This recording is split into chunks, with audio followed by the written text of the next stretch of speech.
Lo pernah ngerasa gagal? Kayak semua usaha lo sia-sia. Udah capek-capek kerja keras, hasilnya zong. Atau lebih nyesek lagi, lo gagal di depan banyak orang.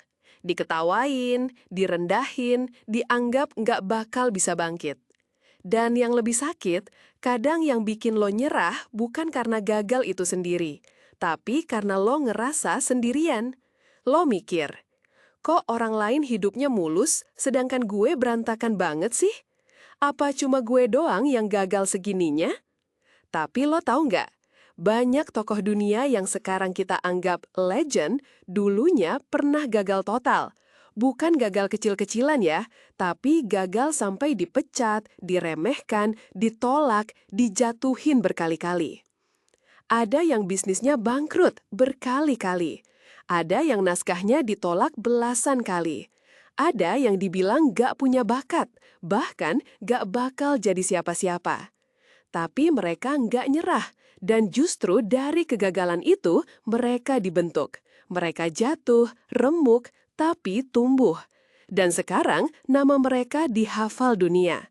Tapi cerita perjuangan mereka, nggak semua orang tahu. Nah, di video ini gue gak cuma mau kasih lo daftar nama orang sukses, tapi gue mau ajak lo ngeliat mereka sebagai manusia. Manusia yang juga pernah di titik nol, manusia yang pernah direndahkan, manusia yang pernah ngerasa gagal persis kayak yang mungkin lo rasain sekarang.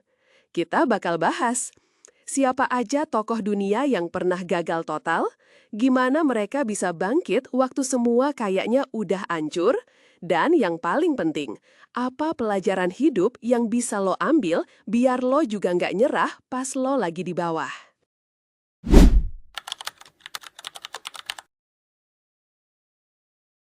Sekarang, lo pasti kenal nama Thomas Edison sebagai penemu hebat, lampu listrik, fonograf, dan ratusan hak paten lainnya. Tapi lo tahu nggak? Waktu kecil, dia dianggap bodoh. Iya, bodoh, sama gurunya sendiri. Waktu masih sekolah, Edison kecil dianggap anak yang lambat. Dia susah fokus, sering melamun, dan dibilang nggak cocok buat belajar di sekolah formal. Suatu hari, ibunya dapat surat dari pihak sekolah. Lo tahu isinya? Katanya, anak ibu terlalu bodoh untuk sekolah ini. Kami menyerah. Sakit hati nggak sih kalau lo digituin? Tapi ibunya nggak nerima begitu aja. Dia berhentiin Edison dari sekolah dan mulai ngajarin anaknya sendiri di rumah. Dan lo tahu apa yang terjadi setelahnya? Edison tumbuh jadi anak yang gila belajar, penasaran terus, bereksperimen sendiri, sampai akhirnya jadi penemu yang ngubah dunia. Tapi perjalanannya nggak semulus itu. Waktu Edison nyoba bikin lampu pijar, dia harus nyoba lebih dari 1.000 kali sebelum berhasil. Bayangin, 1.000 kali gagal. Dan waktu ditanya sama wartawan, gimana rasanya gagal 1.000 kali? Edison jawab santai, gue nggak gagal 1.000 kali, gue baru aja nemuin 1.000 cara yang nggak berhasil. Ini bukan sekedar soal lampu, tapi tentang mindset, tentang cara ngelihat kegagalan bukan sebagai akhir, tapi sebagai proses. Jadi, kalau hari ini lo lagi nyoba sesuatu dan belum berhasil, atau lo ngerasa orang-orang nganggep lo gak bisa, ingat, Thomas Edison juga pernah dikatain bodoh, tapi dia tetap jalan, dan akhirnya dia nyalain dunia.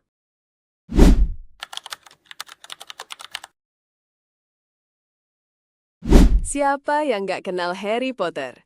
Buku dan filmnya meledak di seluruh dunia. Tapi sedikit yang tahu, J.K. Rowling dulunya adalah single mom yang nyaris bangkrut.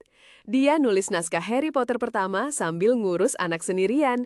Hidupnya susah. Dia nggak punya uang, nggak punya pekerjaan tetap, bahkan pernah kepikiran buat ngakhirin hidupnya. Tapi dia terus nulis, karena satu hal, dia percaya sama cerita yang dia tulis. Waktu naskahnya selesai, dia ngirim ke penerbit, dan lo tahu apa yang terjadi? Ditolak, ditolak, ditolak, sampai 12 kali. 12 penerbit bilang, buku ini nggak akan laku, ceritanya terlalu aneh, pasarnya nggak ada. Kalau lo ada di posisi dia, mungkin lo bakal mikir, mungkin mereka bener, gue emang nggak punya bakat. Tapi Rowling gak gitu.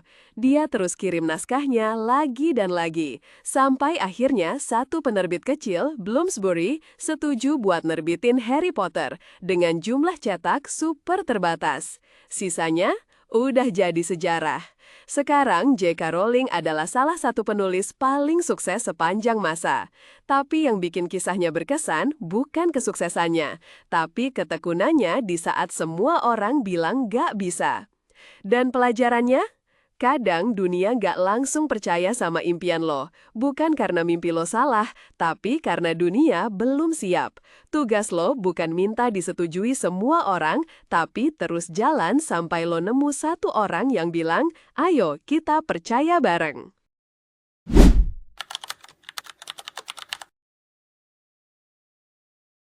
Kalau lo dengar nama Steve Jobs, mungkin yang kebayang adalah iPhone, Apple, turtleneck hitam, presentasi elegan, jenius teknologi. Tapi sedikit orang tahu bahwa dulu dia pernah dipecat dari perusahaan yang dia dirikan sendiri. Iya, serius. Ceritanya gini, Steve Jobs bareng temennya, Steve Wozniak, ngebangun Apple dari garasi rumah. Mereka bikin komputer rumahan pertama yang benar-benar revolusioner. Apple tumbuh cepat, jadi perusahaan besar. Investor masuk, perusahaan makin gede. Tapi makin gede, makin rumit.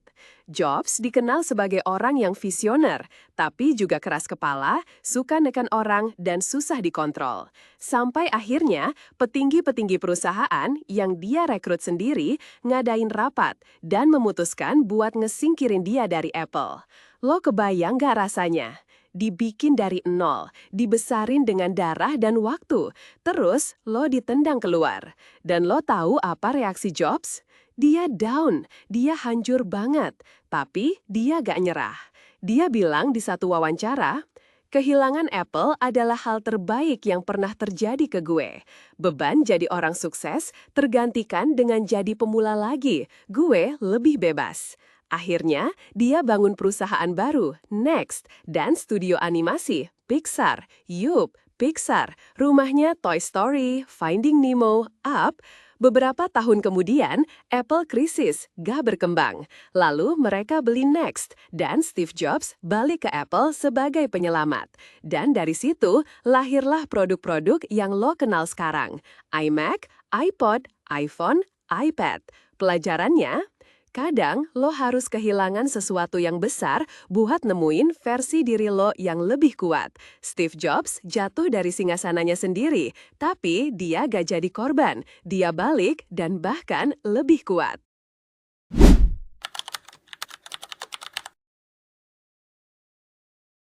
Hari ini, Oprah Winfrey dikenal sebagai salah satu wanita paling berpengaruh di dunia. Jurnalis, pengusaha, influencer, filantropis. Tapi sebelum semua itu, dia pernah dipecat dari pekerjaan sebagai presenter berita karena dianggap terlalu emosional dan gak profesional. Ceritanya, waktu muda, Oprah kerja di salah satu stasiun TV lokal di AS. Dia punya gaya penyampaian yang beda, hangat, personal, dan menyentuh. Tapi bosnya nggak suka. Menurut mereka, seorang pembawa berita harusnya netral, kaku, dan datar. Dan Oprah terlalu ekspresif.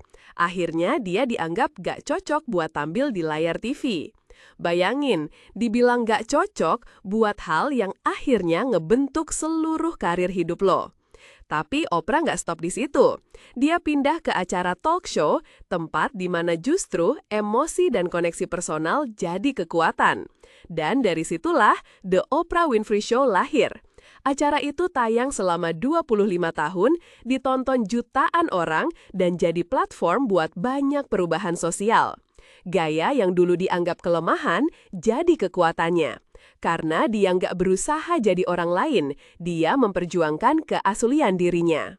Pelajaran dari Oprah, jangan biarin standar orang lain ngejudge lo sebelum lo tumbuh. Apa yang dianggap kelemahan sekarang bisa jadi senjata utama lo nanti kalau lo tetap jaga diri lo sendiri. Kadang yang lo butuhin bukan ngubah siata lo, tapi nyari tempat yang ngizinin lo berkembang apa adanya.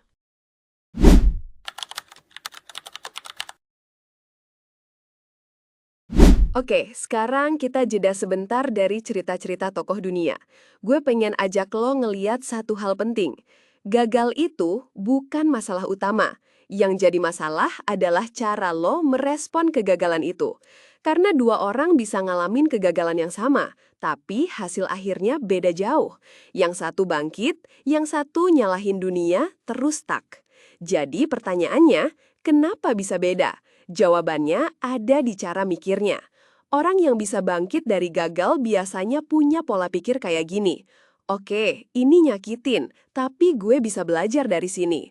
Gue gagal bukan karena gue payah, tapi karena ada yang belum gue pahami. Kegagalan ini bukan definisi akhir dari siapa gue. Sementara orang yang stuck mikirnya kayak gini. Ya udahlah, gue emang gak berbakat. Malu banget, orang-orang pasti mikir gue bodoh. Ngapain coba-coba lagi, toh bakal gagal lagi. Nah, pikiran-pikiran inilah yang bikin gagal lo berubah jadi identitas. Padahal gagal tuh seharusnya cuma kejadian, bukan label. Lo tuh bukan gagal, lo cuma lagi ngalamin kegagalan. Dan itu beda jauh. Semua orang gagal, tapi gak semua orang berhenti. Dan kalau lo bisa ubah cara lo ngeliat kegagalan, lo bisa ngerubah hidup lo.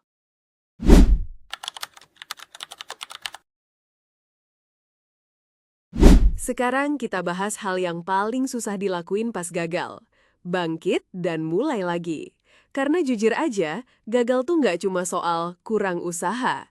Kadang lo udah usaha mati-matian, tetap nggak dapat hasil. Dan di momen itu, gampang banget buat mikir, mungkin semesta nyuruh gue berhenti. Mungkin ini tandanya gue nggak cocok di jalan ini. Tapi tunggu dulu. Ada satu hal yang jarang dibahas waktu ngomongin gagal. Gagal tuh bukan sinyal buat berhenti, tapi sinyal buat ganti pendekatan. Mungkin lo nggak perlu berhenti dari mimpinya, lo cuma perlu ubah cara ngejalaninnya. Contoh, lo gagal bikin usaha. Mungkin bukan usahanya yang salah, tapi cara lo jualan. Lo gagal masuk kampus impian. Mungkin bukan karena lo bodoh, tapi karena lo butuh waktu lebih buat siapin diri. Lo gagal di hubungan. Mungkin bukan karena lo nggak layak, tapi karena lo belum ketemu orang yang satu frekuensi. Jadi, sebelum lo mutusin buat nyerah total, tanya ini ke diri lo. Apa? Gue udah nyoba semua cara? Atau gue cuma nyoba satu cara terus nyerah? Dan jangan lupa, jalan ke sukses gak cuma satu arah. Kadang lo harus muter dulu, kadang harus balik dikit, kadang harus rehat sebentar. Tapi itu bukan berarti lo berhenti. Itu bagian dari perjalanan.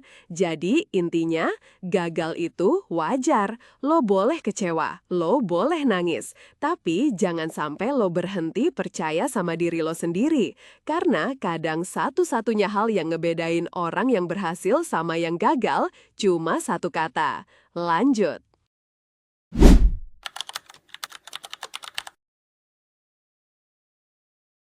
Pernah dengar kisah orang gali sumur? Ada dua orang yang sama-sama lagi ngegali tanah buat cari air. Orang pertama gali 5 meter, gak nemu air, pindah tempat. Gali 5 meter lagi, gak nemu air, pindah tempat lagi. Ulang terus. Orang kedua fokus di satu titik. Dia gali 1 meter, 2 meter, 3 meter, sampai 10 meter. Capek, lelah, tapi dia tetap gali. Dan akhirnya dia nemu air. Kita sering jadi orang yang pertama. Gali, terus pindah, nyoba, terus nyerah.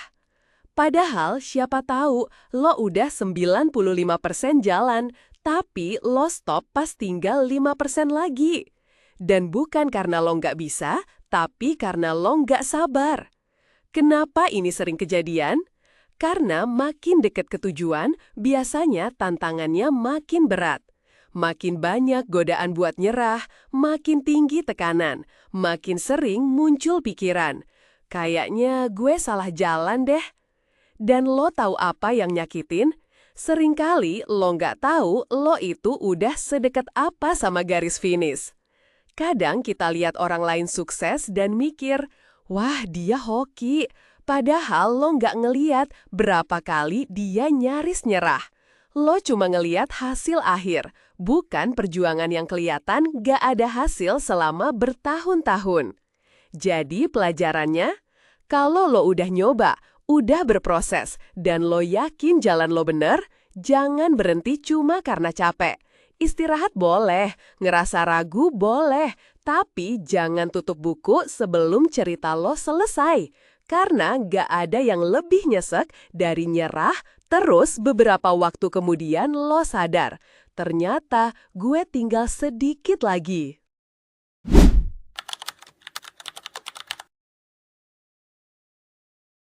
Oke, bab ini penting banget buat mind-blowing satu hal. Gagal itu bukan musuhnya sukses. Gagal itu bagian dari proses menuju sukses. Masalahnya, kita dari kecil sering diajarin mindset yang salah. Sukses sama dengan menang, gagal sama dengan kalah. Gagal, lo nggak layak. Padahal, semua orang sukses yang lo tahu, dari Elon Musk sampai Agnes Mo, mereka semua pernah gagal. Dan bukan sekali, berkali-kali. Yang bikin mereka berhasil, itu bukan karena mereka gak pernah gagal, tapi karena mereka terus jalan meskipun gagal.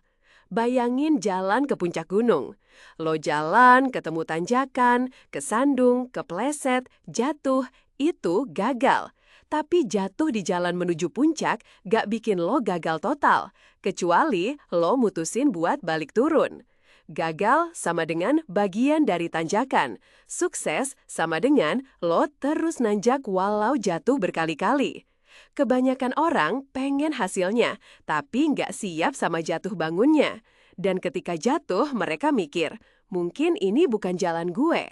Padahal, jatuh itu justru tanda kalau lo lagi di jalan. Kalau lo nggak ngerasa susah, nggak pernah nyasar, nggak pernah ngeluh, mungkin lo nggak jalan kemana-mana. Jadi, mulai sekarang, ubah cara lo mikir soal gagal. Gagal itu bukan bukti lo salah. Kadang, justru itu validasi kalau lo lagi nyoba hal besar. Gagal itu bukan akhir cerita, itu titik koma, lo masih bisa lanjut. Gagal itu bukan musuh kesuksesan, tapi teman seperjalanan.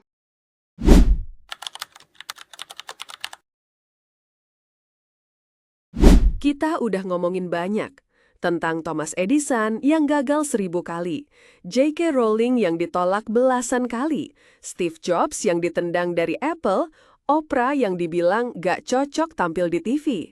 Kita udah bahas gimana cara ngeliat gagal dari sudut pandang yang beda, gimana supaya lo gak nyerah pas udah dekat garis finish, dan gimana gagal itu bukan lawan sukses, tapi teman seperjalanan. Dan sekarang, waktunya kita tarik satu kesimpulan penting. Gagal itu bukan akhir dari cerita lo. Gagal itu justru bisa jadi bab pertama dari kisah besar yang belum ditulis. Gagal itu wajar, sakit iya, malu iya banget. Tapi yang ngebedain orang yang berhasil sama yang enggak, bukan siapa yang paling jago, tapi siapa yang enggak berhenti. Karena kadang satu-satunya cara buat menang adalah tetap jalan. Satu langkah lagi, satu hari lagi, satu percobaan lagi. Lo bisa jatuh, tapi jangan lupa bangkit. Lo bisa kecewa, tapi jangan kehilangan arah. Lo bisa nangis, tapi jangan berhenti percaya. Karena yang lo jalanin sekarang, yang lo anggap gagal dan berat itu bisa jadi fondasi paling kuat buat masa depan lo. Dan satu hal lagi, kalau lo lagi ngerasa gagal dan gak ada yang bilang ini ke lo, gue mau bilang sekarang. Lo gak sendirian, lo belum terlambat, dan lo masih bisa bangkit. Mungkin sekarang lo belum lihat hasilnya, tapi proses lo gak sia-sia. Jangan ukur hidup lo dari berapa kali lo jatuh, tapi dari berapa kali lo milih buat bangkit lagi, meskipun gak ada yang lihat, meskipun cuma lo sendiri yang tahu rasanya. Karena dalam hidup ini, yang gak pernah gagal tuh cuma orang yang gak pernah nyoba. Dan lo udah nyoba, lo udah jalan, dan lo masih di sini. Itu aja udah bukti kalau lo jauh lebih kuat dari yang lo pikir. Sampai ketemu di video selanjutnya. Dan ingat, yang gagal bukan lo. Yang gagal itu cuma percobaannya. Tapi lo masih penulis cerita ini. Dan lo belum selesai.